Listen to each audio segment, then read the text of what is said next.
Hey everybody, this is Parker from Games Truth Ministry by YM360, where we make games so good, they're really good. And today we're looking at a game called Higher or Lower. This is that classic game where you pick up a number think of a number in your head, and your students have to try and guess what that number is, and you'll tell them whether they're higher or lower than your number. The way this game works is whoever is running the computer needs a list of numbers. So let's say you're going to do 5 rounds. You need 5 numbers to pick from, and they will have the numbers in front of them.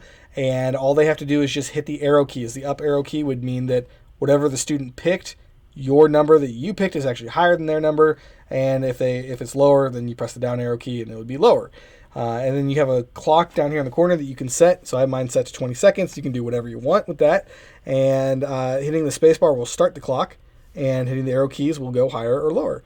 And if they get the number right, you hit the enter key. So I'm going to kind of show you what that looks like. Let's say I say, okay, I'm thinking of a number between 1 and 100. Remember, the person in the back on the computer knows the number. So say like it's 80, okay?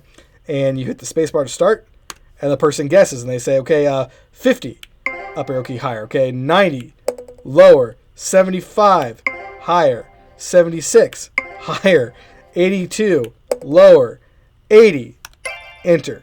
Okay, and that means they got it right. They got that one right, and the clock stops at 6 seconds, and then you can press the R key to reset that, and you can start all over again. If you use the back arrow key, that turns off both lights, and that allows you to, let's say they're taking a long time to make their answer, you're talking or something like that, you don't want those lights back on, and then enter key will bring it back.